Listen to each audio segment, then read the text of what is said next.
Topic number 3.10 અવરોધકોનું સંયોજન. બહુ simple અને સરળ ટોપિક, બહુ ઝડપથી પૂરો થશે ટોપિક. જો ખાસ ધ્યાન રાખો, શ્રેણી જોડાણ, સમાંતર જોડાણ એ અવરોધકોનું એક સંયોજન. બીજું ત્રીજું કેવું હોય તો આપણે કહી શકાય મિશ્ર જોડાણ અથવા મિશ્ર સંયોજન. જેમ કેપેસિટરો વખતે આપણે ચર્ચા કરી ગયા હતા કે કેપેસિટરોનું શ્રેણી જોડાણ, કેપેસિટરોનું સમાંતર જોડાણ, એની જેમ આ અવરોધોનું શ્રેણી જોડાણ અને અવરોધોનું સમાંતર જોડાણ. અવરોધ ઘણી વખત એને બોલાય છે અવરોધક. અને આવા બે અવરોધકો લીધા છે R1 અને R2. જ્યારે આવી રીતે કનેક્શન કરવામાં આવે, એક અવરોધનો એક છેડો અને બીજા અવરોધનો એક છેડો એકબીજા સાથે કનેક્ટ કરો તો આ બંને અવરોધો શ્રેણીમાં છે એમ કહેવાય. માની લો કે ત્રીજો અવરોધ છે તો કેમ કહેવાનું? તો કે બે અવરોધકો એને એક છેડા એક બિંદુએ, અને આ જોડાણ સાથે ત્રીજો અવરોધક છે એનો એક છેડો કોઈ એક બિંદુ સાથે જોડો તો ત્યારે જે જોડાણ બને એને અવરોધકોનું શ્રેણી જોડાણ કહે છે. સમાંતર જોડાણમાં શું હોય તો કે સમાંતર જોડાણમાં જેટલા અવરોધકો આપ્યા હોય, જેટલા અવરોધો આપ્યા છે એ બધાના એક એક છેડા એક બિંદુએ અને બીજા છેડા બીજા બિંદુ પાસે. તો આનાથી એનું જે જોડાણ બને એને કહેવાય અવરોધકોનું સમાંતર જોડાણ. ફરીથી એક વખત કદાચ વ્યાખ્યાની તમને જરૂર પડે. સૌથી પહેલા ચાલો આપણે તફાવતના મુદ્દાની જે પણ લઈએ તો આપણે એક પહેલો મુદ્દો વ્યાખ્યા, બરાબર, બે ની અંદર પહેલો મુદ્દો છે એ વ્યાખ્યા કે ભાઈ અવરોધકોનું શ્રેણી જોડાણ કેને કહેવાય, અવરોધકોનું સમાંતર જોડાણ કેને કહેવાય. ટેક્સ્ટબુકમાં પણ આ જ રીતે વ્યાખ્યાઓ આપેલી હશે, તમે જોશો તો તમને ખ્યાલ આવશે કે ભાઈ જ્યારે બે અવરોધકો છે એનો એક છેડો એક બિંદુ પાસે કનેક્ટ કરવામાં આવે તો અવરોધકોનું આવું જોડાણ જે થાય એ બે અવરોધકોનું શ્રેણી જોડાણ કહેવાય. જો ત્રણ અવરોધો હોય તો એમ કહેવાય કે આ ઉપરોક્ત આ જે બે અવરોધો છે એના સંયોજન સાથે, આ જોડાણ સાથે, આના શ્રેણી જોડાણ સાથે ત્રીજા અવરોધકનો એક છેડો આની સાથે કનેક્ટ કરવામાં આવે તો ત્રણેય અવરોધો શ્રેણીમાં છે એમ કહેવાય. સમાંતર જોડાણની વ્યાખ્યા શું આપેલ તો કે જેટલા અવરોધકો છે, બે છે તો બે, ત્રણ છે તો ત્રણ, એના એક એક છેડા એક બિંદુ પાસે અને બીજા છેડા બીજા બિંદુ પાસે જોડવામાં આવે તો આવા અવરોધકોનું જોડાણને અવરોધકોનું સમાંતર જોડાણ કહેવાય. તો જ્યારે આપણે આમાં કહીએ કે અવરોધકોનું શ્રેણી જોડાણ, તો શ્રેણી જોડાણમાં દરેક અવરોધમાંથી વહેતો વિદ્યુત પ્રવાહ એક ખાસ ચોખવટ કરી દો કે જ્યારે અવરોધની સંજ્ઞા હોય ને ત્યારે અવરોધની સંજ્ઞાનો જે યુનિવર્સલ લોસ છે એ પ્રમાણે અવરોધની સંજ્ઞા ખાસ આ રીતે દર્શાવવી. પણ નિયમ પડાતો નથી ને આપણે પણ આવનારા દિવસોમાં નહીં પાડીએ. જસ્ટ કદાચ તમે કોઈ ભાઈ સાચી સંજ્ઞા અવરોધકની શું, તો અવરોધકની સાચી સંજ્ઞા માટે જુઓ તો આ ત્રણ પીક ભાગ આવશે અને ત્રણ આયા ખાડા આવે એ અવરોધકની સાચી સંજ્ઞા. પછી આપણે ઘણી વખત એનો અવરોધ ડ્રો કરતા હશું, આવી નામ ડ્રો કરી નાખશું. રિયલમાં આપણે મેં કીધું એ પ્રમાણે અવરોધક અથવા તો અવરોધની સાચી સંજ્ઞા છે એ કંઈક આ રીતે છે. એટલે કદાચ સ્ટાન્ડર્ડ બુકો તમે કોઈ પણ જોશો તો એની અંદર તમને એવું જોવા મળશે. સારું, આ એની વ્યાખ્યાઓ થઈ. બીજું, અવરોધકોના શ્રેણી જોડાણની અંદર દરેક અવરોધમાંથી વહેતો પ્રવાહ સમાન હોય. તમને યાદ હશે મેં કેપેસિટરો વખતે તમને કીધું હતું કે પંગતમાં આપણે બેઠા હોય તો આપણે કહી શકીએ કે બધાને એકની જેવી પરિસ્થિતિ એટલું બીજો એટલું ત્રીજો એ બધાને. અને આપણે સમાંતર જોડાણ એટલે ત્યાં હું એમ કહેતો બુફે પાર્ટી જેવું, જે પોતપોતાની ઈચ્છા પ્રમાણે અથવા પોતાની ક્ષમતા પ્રમાણે છે એ લાડવા કે અડદિયા કે જે કાંઈ હોય એ લઈ લે. આના જેવું છે. અહીંયા આપણે કહી શકીએ કે વિદ્યુત ભાર છે એવી રીતે આમાંથી કેટલો જશે તો કે એની ક્ષમતા પ્રમાણે, આમાંથી કેટલો જશે એની ક્ષમતા પ્રમાણે. પણ આમાં તો ફરજિયાત રીતે બધામાંથી સરખો, એટલે આમાંથી જો વિદ્યુત ભાર સરખો હોય તો કહીશ કે આવા જોડાણમાં દરેક અવરોધકમાંથી પ્રવાહ સમાન હોય. દરેક અવરોધકમાંથી વહેતો પ્રવાહ સમાન હોય.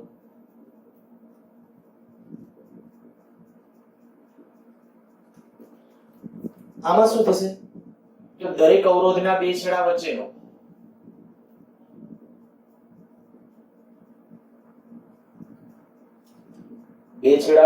PD સમાન હોય. આયા કીધું કે દરેક અવરોધમાંથી વહેતો પ્રવાહ સમાન છે, ત્યાં દરેક અવરોધના બે છેડા વચ્ચેનો PD સમાન છે. ઇનડાયરેક્ટલી કહીએ તો આમાંથી જેટલો એકમ સમયમાં જેટલો વિદ્યુત ભાર નીકળે એટલો વિદ્યુત ભાર આમાંથી નીકળશે. પણ અહીંયા શું થશે તો કે આથી જ્યારે વિદ્યુત ભાર ગતિ કરશે ત્યારે બે બ્રાન્ચ, બે ફાટા પડશે, પાછો અહીંથી ભેગો થશે. ઘણી બુકોની અંદર અવરોધકોના સમાંતર જોડાણની કદાચ તમને આવી પણ વ્યાખ્યા જોવા મળે કે પ્રવાહને વહેવા માટે એક કરતા વધુ માર્ગ ઉપલબ્ધ હોય.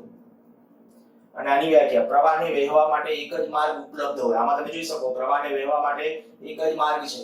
આમાં કદાચ ભંગાણ થાય તો એકેયમાંથી પ્રવાહ વહી શકે નહીં. પણ આમાં આપણે કહી શકાય કે કદાચ કોઈ એક અવરોધક છે બળી ગયો તો બાકીની ભુજા છે એ ચાલુ રહેશે, એટલે મીન્સ કે એમાંથી પ્રવાહ વહેતો હશે. તો આ થયું આપણું અવરોધકોનું સમાંતર જોડાણ. બીજી વ્યાખ્યા મેં કીધું કે આ રીતે આપણે આપી કે પ્રવાહને વહેવા માટે એક જ માર્ગ છે, આમાં પ્રવાહને વહેવા માટે એક કરતા વધુ માર્ગ છે. લખી શકો એ મુદ્દો હું અહીંયા લખતો નથી, તમે લખી નાખજો ત્યાં. બીજું અહીંયા કહી દઉં, દરેક અવરોધના બે છેડા વચ્ચેનો પીડી જુદો જુદો હોય પણ સમાન હોઈ શકે. ક્યારે? આ બે અવરોધકો જો સરખા હોય તો એના બે છેડા વચ્ચેનો પીડી સમાન હોઈ શકે, બરાબર? એટલે અહીંયા આપણે કહીશું કે દરેક અવરોધ ના બે છેડા વચ્ચેનો પીડી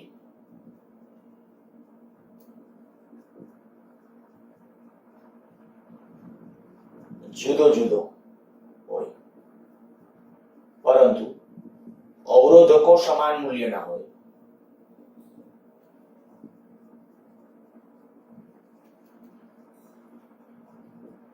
તો પીડી સમાન હોય.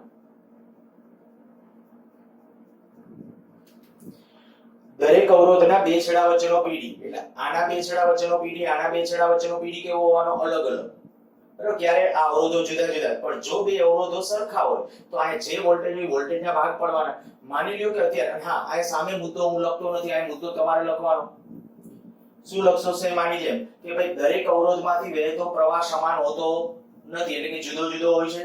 પરંતુ જો અવરોધકો સમાન હોય એટલે આને અવરોધો સરખા હોય તો પ્રવાહના બે સરખા બ્રાન્ચ પડશે. એટલે આયા એ મુદ્દો પ્રવાહ માટે થઈ જશે કે દરેક અવરોધમાંથી વહેતો પ્રવાહ જુદો જુદો હોય છે, પરંતુ જો દરેક અવરોધકો છે એ સમાન હોય, અવરોધોના મૂલ્યો સરખા હોય તો દરેક અવરોધમાં વહેતો પ્રવાહ સમાન હોય. બરાબર? એ મુદ્દો તમારે તે પાછો ત્યાં લખી નાખજો. નેક્સ્ટ જ્યારે હું અહીં ચર્ચા કરું કે ભાઈ આ જ્યારે આમાંથી વહેતો પ્રવાહ છે એ સરખો છે, દરેકમાંથી વહેતો પ્રવાહ સરખો છે. માની લો કે આના બે છેડા વચ્ચેનો પીડી V1 છે અને આના બે છેડા વચ્ચેનો પીડી V2 છે. અહીંયા સુધીનો પીડી V1 કહું છું, આ પીડી V2 કહીએ છીએ. તો અહીં કહી દઈશું કે હવે V બરાબર V1 V2. આપણે ખબર છે કે ભાઈ અહીંથી જ્યારે આપણે આ બે છેડા વચ્ચેનો પીડી તમારે લખવો હોય તો આ પીડી વત્તા આ પીડી નો સરવાળો થાય.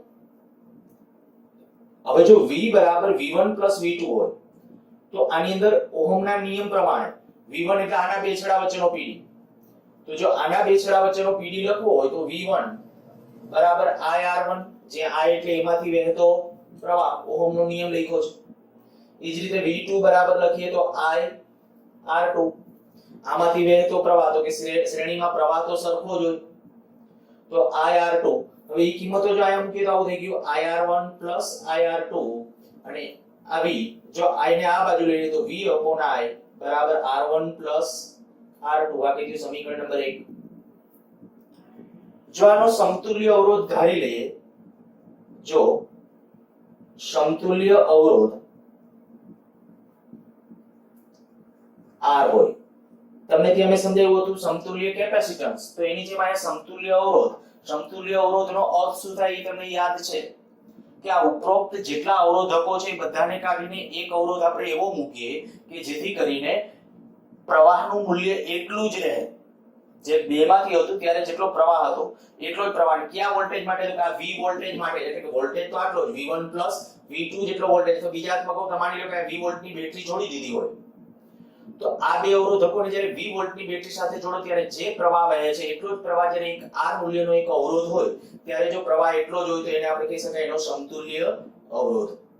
જો સમતુલ્ય અવરોધ R હોય તો તમે અહીં લખી શકો R બરાબર V I. આને કીધું સમીકરણ નંબર 2 અને 1 અને 2 પરથી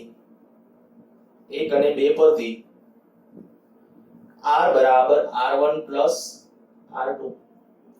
તો અવરોધોના શ્રેણી જોડાણ માટે સમતુલ્ય અવરોધ શોધવાનું સૂત્ર ઓલરેડી બધાને આવડતું હતું, પણ આ તો આપણે ટેક્સ્ટ બુકમાં આપેલું છે એટલે ડિસ્કશન કરી જ ગયા છીએ.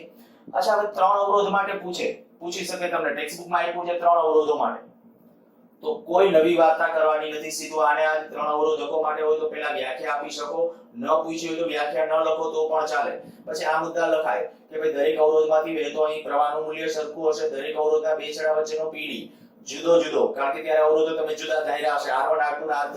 બરાબર? પણ આ તો મેં એક ઓબ્જેક્ટિવ માટે લખ્યું છે કે જો અવરોધકો સમાન મૂલ્યના હોય તો પીડી કેવો હશે? સમાન. પછી આમ લખાય V બરાબર V1 V2 V3 up to ત્રણ અવરોધો હોય તો ખાલી V3 અટકાવી દેશું. પછી IR3 પ્લસ r3 આવી જશે અહીંયા પાછો સમતુલ્ય ધારો તો પરિણામ r બરાબર r1 r2 r3 અવરોધકોનું સમાંતર જોડાણ જો સમાંતર જોડાણ છે તો સમાંતર જોડાણ માટે શું કહેશું તો કે સેમ વસ્તુ અહીંયા જ્યારે આપણે કહીએ કે જ્યારે આપણે શરૂઆત કરી હતી જો કેપેસિટર વખતનું તમને યાદ હશે ત્યારે હું આવું કહેતો કે વિદ્યુત ભાર સરખો હોય તો આમ શરૂ કરવું v બરાબર v1 v2 પણ pd સમાન હોય તો q બરાબર q1 q2 થી તો અહીંયા આપણે કહીએ કે અહીંયા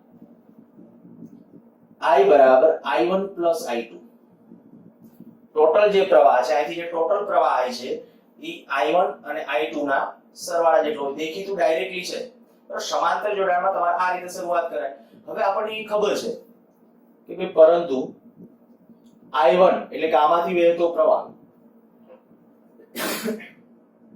જો આના બે છેડા વચ્ચેનો PD V વોલ્ટ હોય બરાબર આના બે છેડા વચ્ચેનો PD V વોલ્ટ આપણે ધારી લઈએ તો સમાંતરમાં PD તો સરખો જ હશે તો V/R1 એ જ રીતે I2 કહીએ તો V/R2 જો એ કિંમત અહીંયા મૂકી દેશો તો આવું થયું V/R1 V/R2 V કોમન લઈ લેશો અને આ બાજુ લઈ લેશો તો I/V બરાબર 1/R1 1/R2 આ સમીકરણ નંબર કઈ ગયો સેમ વસ્તુ પાછું ધારી લ્યો કે જો ઉપરોક્ત નેટવર્કનો સમતુલ્ય અવરોધ R હોય જો સમતુલ્ય અવરોધ R હોય તો સમતુલ્ય અવરોધનો અર્થ શું તો કે આ બે અથવા તો જેટલા અવરોધો હોય એટલાને દૂર કરી એક અવરોધ પાછો આ V વોલ્ટ આરે જોડો તો પ્રવાહ કેટલો હોવો જોઈએ I તો ત્યારે એના માટે લખો તો સમતુલ્ય અવરોધ માટે પાછું આ જ રહેશે R બરાબર V upon I કારણ કે V વોલ્ટ આરે જોડો ત્યારે R અવરોધમાંથી વહેતો પ્રવાહ કેટલો હોવો જોઈએ I નો I જ હોવો જોઈએ તો આના ઉપરથી તમે કહી શકો I upon V કેટલું થશે I upon V બરાબર 1 upon R તો એ કિંમત અહીંયા મૂકી દેશો એટલે કાને કહી દઈએ સમીકરણ નંબર 2 તો 1 અને 2 પરથી 1 upon R બરાબર 1 upon R1 plus 1 upon R2 અચ્છા હવે ત્રણ અવરોધકોના સમાંતર જોડાણ માટે પૂછે તો આવડે જ ત્રણ અવરોધકો હોય તો આ પરિપથની અંદર હજી વધારાના એક અવરોધક અહીંયા દર્શાવી દેવાનો ત્રણ અવરોધો દર્શાવો એટલે વચ્ચે દર્શાવો એક આમ લઈ લ્યો એક આમ લઈ લ્યો ત્રણેયમાં I1 I2 I3 પછી અહીંયા લખો ત્યારે I બરાબર I1 I2 I3 એ રીતે દર્શાવવું PD માં ને એમાં તો આ જ રીતે ચાલવાનું બાકી સમતુલ્ય પરિણામ આવું આવી જશે 1 upon R બરાબર 1 upon R1 1 upon R2 1 upon R3 તો આ થયું અવરોધોનું શ્રેણી અને અવરોધોનું સમાંતર જોડાણ ધ્યાન રાખજો ખાસ એક્ઝામમાં કદાચ થિયરીમાં પૂછવા જેવો સરસ ક્વેશ્ચન છે બંને ક્વેશ્ચન સરસ છે આમ પણ ક્વેશ્ચન પૂછી શકે કે બંને વચ્ચેના તફાવતના મુદ્દા આપો જો બે વચ્ચે તફાવતના મુદ્દા માંગ્યા હોય તો આપણે આ રીતે આ મુદ્દા પાડીને પણ લખી શકશો અથવા એમ કે ભાઈ અવરોધોના શ્રેણી જોડાણ માટે સમતુલ્ય અવરોધનું સૂત્ર તારો તો બે અવરોધકો લ્યો કે ત્રણ લ્યો ગમે ઈ ચાલશે પણ જો આમ પૂછે કે ત્રણ અવરોધકો માટે શ્રેણી જોડાણ ત્રણ અવરોધકોના શ્રેણી જોડાણ માટે સમતુલ્ય અવરોધ તો ફરજિયાત ત્રણ માટે જ દર્શાવવું પડશે અને કાય ઉલ્લેખ નથી કર્યો ખાલી એમ જ કીધું કે અવરોધોના શ્રેણી જોડાણ માટે સમતુલ્ય અવરોધનું સૂત્ર તારવો તો આ બે માટે તમે લખી નાખો પહેલા પછી પાછું નીચે એક લખી નાખવાનું કે આવી રીતે જો n અવરોધકો હોય તો શું પરિણામ લખશો એટલે n અવરોધકો માટે હું અહીં લખતો નથી n અવરોધકો માટે હોય તો R બરાબર R1 R2 R3 up to Rn આ વિધાન ખાસ લખવું બરાબર સ્પષ્ટતા નથી કરી ખાલી એમ જ કીધું અવરોધોના શ્રેણી જોડાણ માટે સમતુલ્ય અવરોધ તો પેલા બે માટે આ રીતે મેળવી નાખો કે ત્રણ માટે મેળવી નાખો આ રીતે પછી નીચે લખી નાખો આ રીતે જો n અવરોધકો હોય તો અને સેમ વસ્તુ અહીંયા પણ એ ફોલો કરવાની છે અચ્છા જ્યારે અવરોધકોનું મિશ્ર જોડાણ એક મિશ્ર જોડાણ માટે હું અહીં લઈ લઉં છું ટેક્સ્ટબુક ની અંદર આપણે એક મિશ્ર જોડાણ વાળો આપ્યો છે અને પૂછી શકે એટલે ખાસ કન્સિડર કરવો મિશ્ર જોડાણ ની અંદર કે અવરોધોનું શ્રેણી અને સમાંતર બંને હોય તો અહીંયા આપણે આ અવરોધ માની લો કે એક R1 આ બીજો અવરોધ R2 માની લે કે આ ત્રીજો અવરોધ R3 આ R1 આ R2 આ R3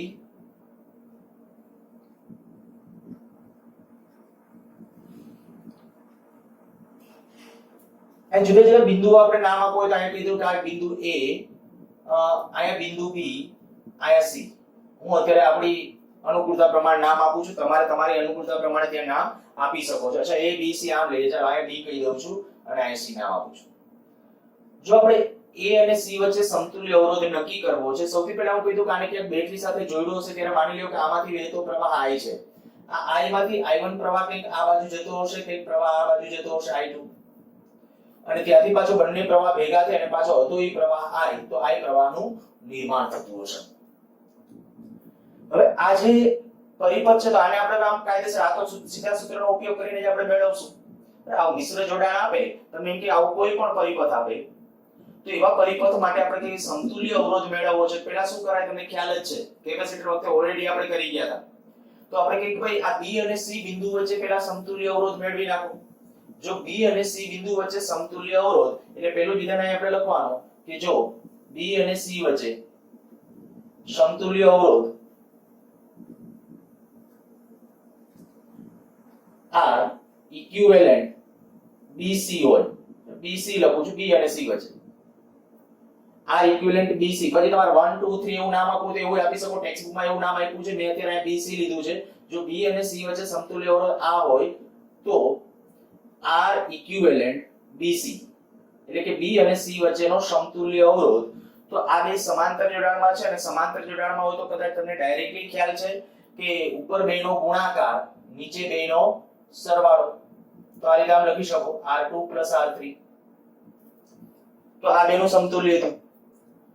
હવે આની સાથે આ કેવા જોડાણમાં ગણાય? શ્રેણી જોડાણમાં. એટલે લખી શકાય કે અહીં R equivalent BC સાથે R1 શ્રેણી જોડાણમાં ગણાય.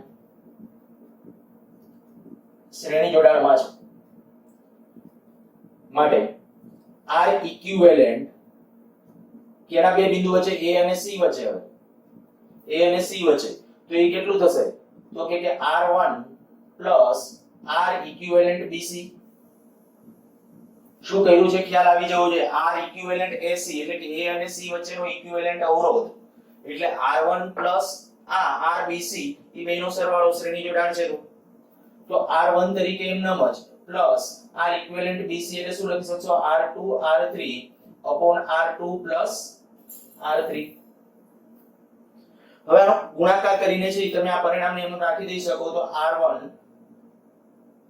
R2 plus R3 plus R2 R3 upon R2 plus R3. તો આ જે થઈ ગયું આપણે કહી શકીએ એના વચ્ચેનો ઇક્વિવેલન્ટ અવરોધ. તો આવી રીતે મિશ્ર જોડાણ માટેની વાત હોય તો આ રીતે ઇક્વિવેલન્ટ અવરોધ નક્કી કરવો. હવે કેપેસિટરોના જ્યારે શ્રેણી સમાંતર હોય ત્યારે મેં તમને સમતુલ્ય કેપેસિટન્સ શોધવા માટેની કેટલીક મેથડો શીખવાડેલી હતી. હું આ એક પણ એ મેથડનું પુનરાવર્તન કરવાનો નથી, ખાલી જસ્ટ યાદ કરાવડાવું અને એના ઉપરથી ડિસ્ક્રિપ્શન બોક્સની અંદર આજે એટલે કે આજના લેક્ચરમાં તમને નીચે એક પીડીએફ જોઈન્ટ કરી આપીશ. એ પીડીએફ માં આવા અવરોધોના શ્રેણી સમાંતર ઉપરથી તમારે સમતુલ્ય અવરોધોના મૂલ્યો મેળવવાના છે. ટ્રાય કરજો બધા એની રીતે. અત્યારે હું ખાલી એક વખત ઝડપથી યાદ કરાવડાવી દઉં છું. બધી મેથડો ખાલી યાદ કરાવું છું. મેં કીધું બધી મેથડો અત્યારે એવું લાગે તો તમે ટોટલી બધી મેથડો ત્યાં, પણ હા એક જ વસ્તુનું ધ્યાન રાખવાનું કે ત્યાં તમે કેપેસિટરના શ્રેણી જોડાણમાં જે લેતા એ સૂત્ર આના જેવું હતું. સમાંતર જોડાણમાં આના જેવું હતું, C = C1 + C2. સમાંતર જોડાણમાં આવું અને શ્રેણી જોડાણમાં આવું હતું. અહીંયા બસ એ એક ખાલી પરિસ્થિતિ ચેન્જ થશે શ્રેણી સમાંતરની, બાકી બીજા કોઈ રૂલ્સ ચેન્જ થતા નથી. ન લખ્યું હોય તો સ્ક્રીન પોઝ કરીને લખો.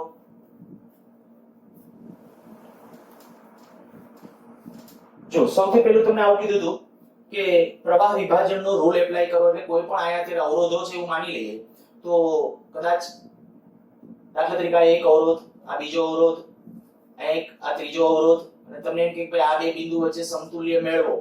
બરાબર, આ બે બિંદુ વચ્ચે સમતુલ્ય મેળવો તો અહીંયા સમતુલ્ય મેળવવો હોય તો અહીંયા R હોય, અહીંયા R હોય, અહીંયા R હોય. આ A અને B બિંદુ વચ્ચે સમતુલ્ય મેળવવો તરત ખબર પડી જાય આ બે શ્રેણીમાં એની સાથે આ સમાંતરમાં. પહેલો રૂલ આ કીધો તો વિચારો કાંઈથી પ્રવાહ જાય છે, પ્રવાહના કેટલી બ્રાન્ચ એટલે કેટલા ફાટા પડે છે? બે બ્રાન્ચ અહીંયા ભેગી થઈ જાય છે તો સમજવાનું કે આ ભુજા અને આ ભુજા સમાંતરમાં છે. આ પહેલી વાત. બીજી પરિસ્થિતિ મેં તમને આવું કીધું હતું, માની લ્યો કે આવી રીતે આમ અવરોધકો જોડેલા હોય, એક કરતા જ્યાદા અવરોધકો જોડેલા હોય અને માની લ્યો કે આવી રીતે આમ છે કોઈ, અહીંયા A અને B વચ્ચે સમતુલ્ય અવરોધ શોધવો છે તો આ અવરોધ શોર્ટ સર્કિટ ગણાય. અહીંયા જેટલું સ્થિતિમાન હોય એટલું સ્થિતિમાન અહીંયા ડાયરેક્ટલી શોર્ટ સર્કિટ છે. પરિણામે આ અવરોધકને કાઢી નાખવાનો, ત્યાં આવી રીતે કેપેસિટરને કાઢી નાખતા તો આ અવરોધ R હોય, આ R હોય તો સમતુલ્ય કેટલો થઈ જશે? 2R. આ બીજી વાત. ત્રીજી પરિસ્થિતિ દાખલા તરીકે આવી રીતે આમ તમને આપી દીધેલી હોય, આ R છે, આ R છે, આ R છે, અને આવી રીતે આમ લૂપ આપી દીધી હોય. કેપેસિટર માટે પણ કંઈક આપણે આવો ગણ્યો હતો. તો આમાં એમ કહેતા હતા કે નકામી લૂપ હોય, બરાબર, નકામી લૂપ. જ્યારે નકામી લૂપ છે એટલે આપણે કહી શકીએ કે આ લૂપ અને આ બીજી લૂપ, તો આ કોઈ વચ્ચે અવરોધક નથી. તો આવી લૂપને દૂર કરવી કેમ કરવી? અહીંયા A છે, અહીંયા B છે, તો અહીંયા નામ આપી દો. કદાચ આપણે કહીએ ઓકે આ B છે તો અહીંયા સ્થિતિમાન કેટલું આવશે B, અહીંયા A છે તો અહીંયા સ્થિતિમાન કેટલું આવશે A. પછી આપણે આવું કરતા A બિંદુ B બિંદુ, અહીંયા A અહીંયા B, પછી A B વચ્ચે એક અવરોધ, A અને B વચ્ચે અહીંયા એક અવરોધ, પછી કહીએ કે A અને B વચ્ચે બીજો અવરોધ, A અને B વચ્ચે બીજો, ત્રીજો પાછો A અને B વચ્ચે. તો આના ઉપરથી આ તો આ નકામી લૂપ દૂર કરવી, આ ત્રીજો રૂલ્સ કીધો તો. ચોથો રૂલ્સ એક આપણે આવો કીધો તો, ત્યાં કેપેસિટરો માટે લીધું હતું. અહીંયા આપણે એવી રીતે અહીંયા આમ લઉં છું અવરોધકો માટે. જો 5 અવરોધકો હોય અને એની અંદર માની લો કે આ અવરોધ એના છેદમાં આ અવરોધ, આના છેદમાં આ, જો આવું થતું હોય તો આ વિસ્ટર્ન બ્રિજ સંતુલિત ગણવો, અને સંતુલિત વિસ્ટર્ન બ્રિજ હોય તો આનો કોઈ રોલ નથી એટલે આને ઉડાડી દેવાનો અને બાકીનાનું સમતુલ્ય મેળવવાનું. એ જેટલું મળતું હોય તમને ખબર પડી જાય કે R ને R 2R, R ને R 2R, 2R 2R સાથે સમાંતરમાં એટલે પાછું આવશે R. તો આ વિસ્ટર્ન બ્રિજ સંતુલનમાં હોય ત્યારે. અચ્છા, ત્યારે સંતુલિત ન હોય તો શું કરવું? એવો એક ટોપિક એક બાકી રાખ્યો તો એ અત્યારે હમણાં કરાવડાવી દઉં છું. ત્યાર પછીની આપણે જે મેથડ લીધી હતી એક મિરર સિમેટ્રી અને બીજી એક હતી ફોલ્ડિંગ સિમેટ્રી. બરાબર, મિરર અને ફોલ્ડિંગ આ બે સિમેટ્રી લીધી હતી. મિરર સિમેટ્રી કેમ એપ્લાય કરવાની હતી? તો એના માટે કદાચ આવી રીતે આમ લઈ માની લો કે આવી રીતે આમ અવરોધકો છે, ત્યારે લગભગ કેપેસિટર માટે કંઈક આપણે આવો સર્કિટ લીધો હતો.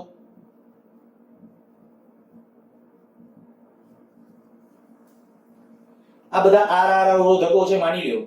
તો મિરર સિમેટ્રી શેના માટે કામની છે? તો કે જંકશન તોડવા માટે. જંકશન ક્યારે તૂટે?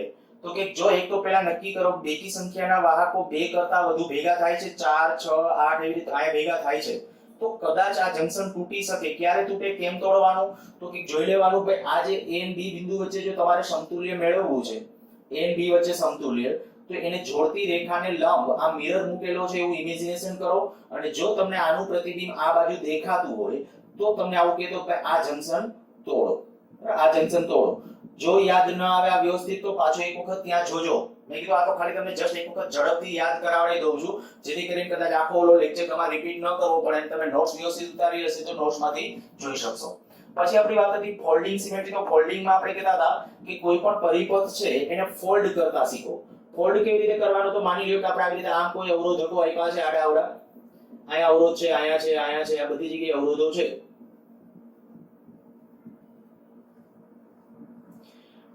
માની લો કે આ બે બિંદુ વચ્ચે સમતુલ્ય મેળવવું છે. હવે આમાં જો તમે આવી પરિસ્થિતિ વિચારો ભાઈ A અને B વચ્ચે સમતુલ્ય તમારે શોધવું છે, તો A અને B ને જોડતી રેખા એને સમાંતર આ રીતે મિરર મૂકો અને આનું પ્રતિબિંબ એક્ઝેક્ટલી અહીંયા દેખાય. મીન્સ કે આ જેવા અવરોધ હોય એવા આ હોય તો આને ફોલ્ડ કરી નાખો. બરાબર, આને આપણે આમ ફોલ્ડ કરી નાખશું. અને ફોલ્ડ કરી નાખો ત્યારે માની લ્યો કે આ અવરોધ પેલા R હતો, R હતો, R છે, R છે, R છે, આ બધા R છે. તો હવે આ જ્યારે અહીંયા જશે ત્યારે સમાંતરમાં કેટલો થઈ જશે? R/2. ધ્યાન રાખજો કેપેસિટરમાં 2C થતું હતું, આ થઈ જશે કેટલું? R/2. એવી રીતે IR/2, IR/2, IR/2, R/2, આ R નો R અને નીચેનો આ પાર્ટ બધો નીકળી જશે. આ પાર્ટ ત્યારે કાઢી નાખ. આ ખાલી માત્ર આટલી સિમેટ્રી જે તમને શીખવાડેલી હતી મેં ખાલી એકવાર યાદ કરાવેલી છે. આના રિલેટેડ 8-10 ક્વેશ્ચન છે ઈ તમને આ ડિસ્ક્રિપ્શન બોક્સમાં મેં કીધું એ પ્રમાણે તમને નીચે આપી દઈશ. તમે તમારી રીતે ટ્રાય કરજો. અને એક મેથડ જે સ્ટાર ટુ ડેલ્ટા કન્વર્જેશન શીખવાડી દઉં છું.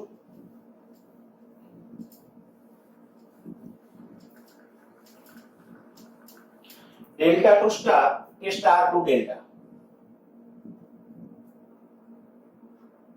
Delta to star. જો કોઈ માની લો કે આવી રીતે આમ સર્કિટ છે, આ ત્રિકોણ આકારનો ડેલ્ટા, એક અવરોધ અહીંયા છે, એક અવરોધ અહીંયા છે, એક અવરોધ અહીંયા છે. માની લો કે આ અવરોધ R1 છે, આ R2 છે, આ R3 છે. તો આને સમતુલ્ય જો તમારે સ્ટારમાં કન્વર્જેશન થવું હોય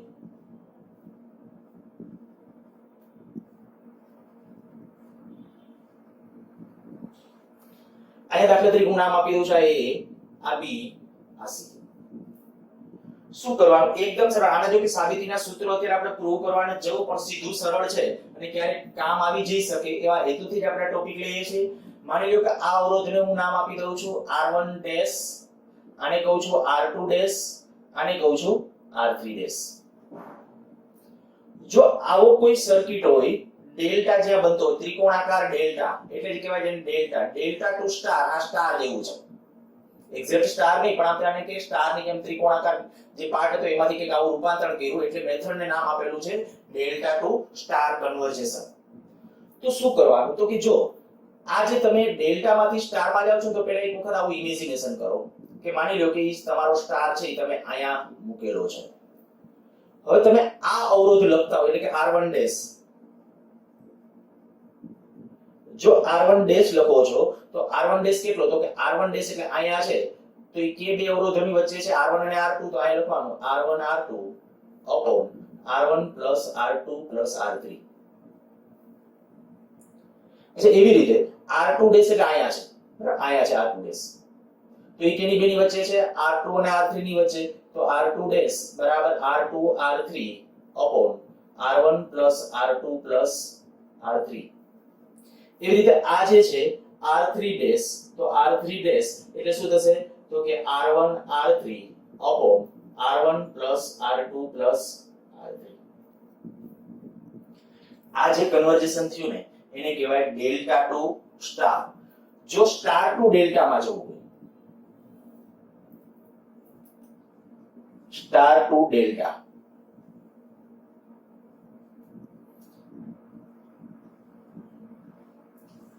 આ સ્ટાર એક અવરોધ આયા છે એક આયા ગણીએ એક આયા એમાંથી આપણે આમ ડેલ્ટા માં જવું હોય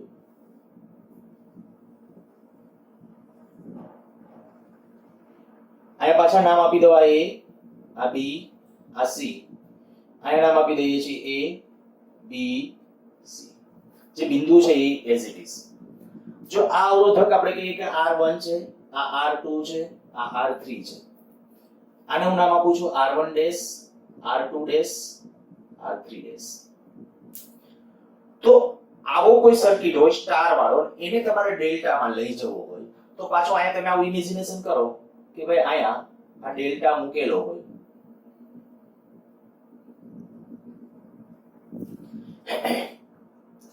જો શું કરવાનું છે તો મારે અહીંયા તમને કહું કે ભાઈ આ જે r નક્કી કરતો હોય જ્યારે આ કયો r1 ડેશ જો r1 ડેશ નક્કી કરતો તો પહેલા તો આટલું લખી જ નાખવાનું છે બબેના જોડકાનો ગુણાકાર મીન્સ કે આપણે કહીશું r1 r2 r2 r3 r3 r1 એના છેદમાં આ જ્યાં આવતો હોય ને એની સામેની બ્રાન્ચનો અવરોધ ફરીથી બોલું છું આ જે કહું છું બબેના જોડકાનો પહેલા અંશમાં ગુણાકાર આ r1 હતું આ r2 તો r1 r2 r2 r3 r3 r1 ઈ તો દરેક વખતે અંશમાં એવું જ આવશે છેદમાં શું લખવાનું તો કે આ અવરોધ r1 ડેશ ક્યાં છે r1 ડેશ અહીંયા આવશે તો અહીંયા એટલે તમારે આ અવરોધ લખવાનું r3 ચાલો હવે તમારે રીતે વિચારો r2 ડેશ માં હું શું લખીશ r2 ડેશ બરાબર અંશમાં આમ r1 r2 r2 r3 r3 r1 એના છેદમાં બોલો શું આવશે તો કે r2 ડેશ એટલે r2 ડેશ અહીંયા r2 ડેશ એટલે સામે કયો છે r1 તો r1 એ રીતે r3 ડેશ લખી નાખીએ તો r1 r2 r2 r3 r3 r1 upon r જોઈ શકશો આરામથી ભાઈ આ તમારે નક્કી કરવું છે તો આનો અવરોધ નક્કી એની સામે આવશે ઈ આ આવશે આપણે આનો કદાચ ઓછો ઉપયોગ કરવાનો થશે પણ આ ઘણી જગ્યાએ કામ આવશે બધાને કામ આવશે બરાબર ખાસ નીટ અને જી વાળા બધાએ ધ્યાન રાખવું પણ જી વાળાએ તો બહુ કેરફુલી લેવું આ પરિણામને પણ કેરફુલી લેવું પણ આપણે અત્યારે જે ખાસ મેં કીધું કે આ સ્થિતિ છે ઘણી જગ્યાએ તમને શોર્ટ ટ્રિક તરીકે કામ આવશે એવું નથી કે આ ન આવડતું હોય તો ન થાય બીજા ઘણા બધા રસ્તાઓ છે બરાબર ઘણા બધા રસ્તાઓ પણ સેલો રસ્તો સૌથી જો કોઈ હોય આવી પરિસ્થિતિ હોય તો એ આ છે ડેલ્ટા ટુ સ્ટાર હું એકાદ સર્કિટ આયા કરાવું છું આવો નવો સર્કિટ પછી કેપેસિટર માં આપેલો હોય તો તમે તમારી રીતે પાછા ત્યાં પ્રયત્ન કરજો કે ભાઈ કેપેસિટર માટે કેવી રીતે કરાય બરાબર હું અત્યારે આ પાર્ટ એક ભૂસી નાખું છું જુઓ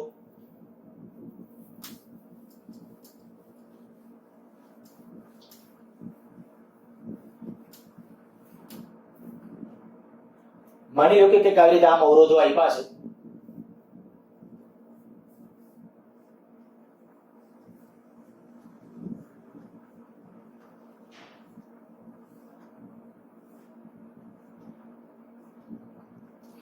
અહીંયા 5 ઓહમ, અહીંયા 10 ઓહમ, અહીંયા 10 ઓહમ, અહીંયા 5 ઓહમ અને અહીંયા 10 ઓહમ. આ A અને B વચ્ચે સમતુલ્ય અવરોધ નક્કી કરવો છે. અચ્છા, એક ઈ ચાલુ કરવું એની પહેલા એક કહી દઉં. મેં હમણાં તમને આવું કીધું કે અવરોધો માટે જેવી રીતે આ સૂત્રો લાગુ પડે એવી રીતે કેપેસિટર માટે પણ કેપેસિટરમાં ઉલટું હશે. ઉલટું શું? તો કે અહીંયા જે મેં ડેલ્ટા ટુ સ્ટાર ના લખ્યા ને એવા ત્યાં સ્ટાર ટુ ડેલ્ટા ના થશે. કારણ શું? એના શ્રેણી સમાંતરના નિયમો જુદા હોય. શ્રેણી સમાંતરના નિયમો જુદા છે, અલગ છે. એટલે તો ત્યાં શું કરવાનું કે જ્યારે તમારે ડેલ્ટા માંથી સ્ટાર માં જવું હોય તો ઓલા કેમ સૂત્રો આપણે લખ્યા હતા, બરાબર? કેવી રીતે સૂત્રો? ઈ સૂત્રો તમારે ટ્રાય કરવાનું. એવું હશે તો હું તમને સૂત્રો છે એ પણ ડિસ્ક્રિપ્શન બોક્સમાં લખીને આપી દઈશ કે ભાઈ કેપેસિટર માટે છે ડેલ્ટા ટુ સ્ટાર માં જવું હોય તો કેમ કરવું. બરાબર? અત્યારે ખાલી આના ઉપર એક ઉપર ફોકસ રાખો. ચાલો હવે અહીંયા જે આપણી વાત છે, જો આ વિસ્ટન બ્રિજ છે સંતુલિત છે, આપણો વિસ્ટન બ્રિજ છે એ સંતુલિત વિસ્ટન બ્રિજ કહેવાય? તો કે ના, સંતુલિત વિસ્ટન બ્રિજ નથી. હવે સંતુલિત જો વિસ્ટન બ્રિજ નથી તો એ વખતે કેમ ખબર પડી સંતુલિત નથી? પહેલા તો આપણે કઈક ભાઈ આના છેદમાં આ બરાબર આના છેદમાં આ જેવું થતું નથી, તો સંતુલિત વિસ્ટન બ્રિજ નથી. જો સંતુલિત હોત તો વચ્ચેનો કાઢી નાખત અને ફટાફટ કહી દેત કે ભાઈ આપણો આન્સર આ છે.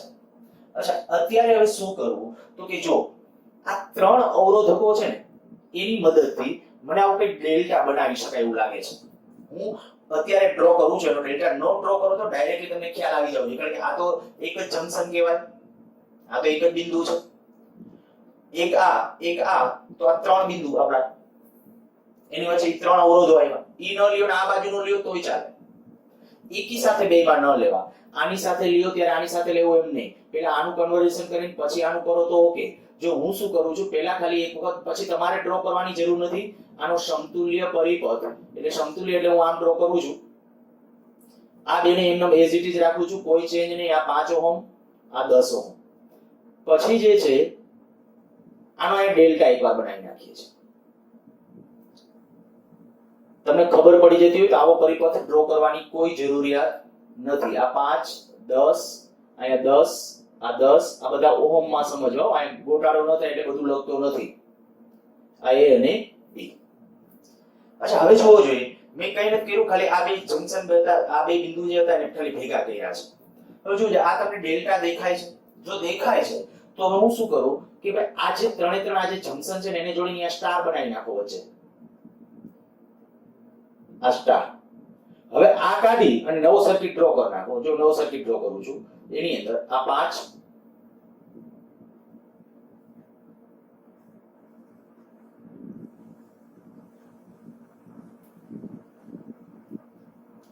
જો શું કર્યું, આ ત્રણ કાઢી નાખ્યા, એને બધા ઓલો સ્ટાર કરી નાખશો. આ જે સ્ટાર આવ્યો તો એ સ્ટાર કરી નાખ્યો. આ બિંદુ A હતું, આ બિંદુ આપણું B હતું. હવે આ 5 ઓહમ, આ 10 ઓહમ અહીંયા હવે હતા એની ન લખતા. હવે આપણે આ ડેલ્ટા નું સ્ટાર માં કન્વર્ઝેશન કર્યું છે, તો કેમ લખવાના છે? તો કે જો મારે આ અવરોધ નક્કી કરવો છે, આને હું R1 નામ આપી દઉં અત્યારે, બરાબર? પછી તો તમે ફટાફટ જ કરવાનું. જો R1 જોઈતું હોય તો આ બે નો ગુણાકાર છેદમાં ત્રણેયનો સરવાળો, તો 10 ગુણ્યા 10 છેદમાં 10 વત્તા 10 વત્તા 5. ક્યાંથી સૂત્ર આવ્યું? જો R1 ડેશ એટલે કે આપણે R1 ડેશ એટલે આ હતો, તો આ બેનો ગુણાકાર એના છેદમાં ત્રણેયનો સરવાળો. તો અહીંયા આપણે કહીએ કે ભાઈ R1 આપણું આ નામ આપ્યું છે R1, આને નામ આપ્યું છે, તો આ બેનો ગુણાકાર એટલે 10 ગુણ્યા 10 છેદમાં ત્રણેયનો સરવાળો, તો અહીંયા 100 ભાગ્યા 25, તો આ થશે 4 ઓહમ. એટલે કે R1 આવી ગયો 4 ઓહમ. અચ્છા, R2 તો R2 બરાબર કેટલો આવશે? ઓકે, અહીંયા લખું ચાલો R2. તો R2 બરાબર કેટલું થશે? હવે R2 એટલે ઓકે આ અવરોધને R2 નામ આપું છું. ચાલો R2 એટલે આ, તો એ કેની વચ્ચે છે? આ અને આની વચ્ચે છે, 10 અને 5 ની વચ્ચે. તો આપણે એના માટે શું લખશું? 10 અને 5 ની વચ્ચે 10 ગુણ્યા 5 છેદમાં 10 વત્તા 10 વત્તા 5. પછી દરેક વખતે આવું લાંબુ ન કરો, સીધો આન્સર લખો. તો આ 50 ભાગ્યા 25 એટલે 2 ઓહમ. પછી લખો R3, માની લો કે આ અવરોધ આપણો R3 છે, તો R3 બરાબર R3 એટલે આ છે તે કેની વચ્ચે છે? આની નાની વચ્ચે. તો 10 ગુણ્યા 5 છેદમાં 10 + 10 + 5 એટલે આવશે 2 ઓહમ. તો હવે તમારું કામ ચાલી ગયું. અહીંયા R2 બરાબર 2 ઓહમ આવ્યું, R3 બરાબર 2 ઓહમ આવ્યું. હવે જુઓ જે આ 5 ઓહમ હતું, આ 10 ઓહમ છે. હવે તમે આના સમતુલ્ય આરામથી નક્કી કરી શકો. આમાં તમને શ્રેણી સમાંતર ખબર પડી જ જાય. હવે ડેલ્ટા ટુ સ્ટાર પાછળ તમને એમ થાય વળી આનું કાંઈ કરવાની હવે જરૂર નથી. જેવું આ વિશ્લેષણ છે પરિપથો, જો તમને ખબર પડી કે ભાઈ શ્રેણી સમાંતર થઈ જ જાય છે, ખબર પડી જાય છે, તો કોઈ મેથડો એપ્લાય કરીને હેરાન ન થવું.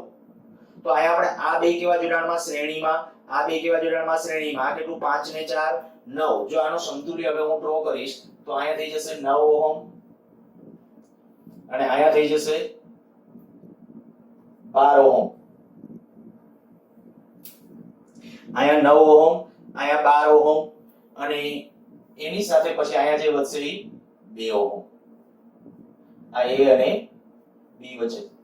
જો બીજું કશું નથી કર્યું, પહેલા આપણે ઓલું જે ડેલ્ટા હતું એનું સ્ટાર કન્વર્ટ કરી નાખ્યું અને હવે પછી શ્રેણી સમાંતર આ કીધું શ્રેણીમાં છે એટલે 5 ને 4 9, અહીંયા 10 ને 2 12, 10 ને 2 12 અને આ એક 2 ઓહમ નો. તો હવે આ બે અહીં જો હું C નામ આપી દઉં તો RAC બરાબર કેટલું? તો કે 12 ગુણ્યા 9 છેદમાં 12 + 9, 12 + 9.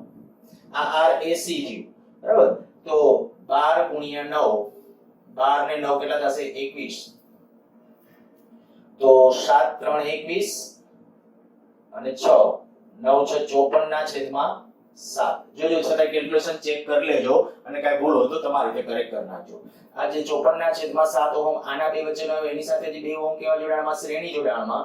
તો RAB બરાબર કેટલું થશે? 54 ના છેદમાં 7 વત્તા 2. તો 7 દુ 14 એટલે 14 એની હારે સરવાળો કરશો તો 14 સરવાળો કરો એટલે 68 ને 78. નહીં 68 ખાલી 7. તો આ આપણો આન્સર થઈ જશે. હજી કઈ પોઈન્ટમાં તમારે સાદુરૂપ આપવાનું હોય તો આપી શકશો. ખાસ મેં કીધું એ પ્રમાણે આન્સર પૂરતું આપણું કોન્સન્ટ્રેશન નથી, ખાસ મેથડ પૂરતું કોન્સન્ટ્રેશન છે. એટલે ખાસ ધ્યાન રાખજો શું કરવાનું હતું એ. બાકી મેં કીધું કેલ્ક્યુલેશન એક વખત તમે કેલ્ક્યુલેટરની મદદથી છતાં એક વખત ચેક કરજો. લગભગ બધા કેલ્ક્યુલેશનો ઓકે હશે અને ન હોય તો તમારી રીતે સુધારજો. તો આ થઈ ગઈ delta to star conversion method. બરાબર. તો સમતુલ્ય જ્યારે નક્કી કરવો હોય તો હવે આ મેથડ પણ એક ધ્યાનમાં રાખવી. કેપેસિટર માટે સેમ આવી મેથડ એપ્લાય કરાય. હું ડિસ્ક્રિપ્શન બોક્સની અંદર છે એ આના સૂત્રો, કેપેસિટર માટેના આના સૂત્રો છે એ તમને લખી આપીશ. આરામથી તમને સમજાઈ જશે. અને હવે પછીથી સમતુલ્ય કે અવરોધ અને સમતુલ્ય કેપેસિટન્સ તમારા 11th 12th ના લેવલના જેટલા પ્રશ્નો ગણાય ને એ બધા પ્રશ્નોનું તમે સમતુલ્ય કેપેસિટન્સ કે સમતુલ્ય અવરોધ નક્કી કરી શકો. બીજા એક નેટવર્ક એક સુપરપોઝિશન થિયરમ પણ એ એન્જિનિયરિંગ કક્ષાનું છે, ખૂબ હાઈફાઈ લેવલમાં. એટલે એવા અમુક રૂલ્સ છે એ ખોટે ખોટા આપણે હેરાન થવા માટે ક્યાંય કરવા નથી. અત્યારે માત્ર ખાલી આટલા નિયમો, 7 વિશ્લેષણના નિયમો કીધા, 7 વિશ્લેષણના નિયમો, 6 આપણે અત્યારે આવ્યા ત્યારે રિપીટ કર્યા અને એક આ 7મો એટલે આપણો આ સ્ટાર ટુ ડેલ્ટા કન્વર્ઝન. સારું, લેક્ચર અહીંયા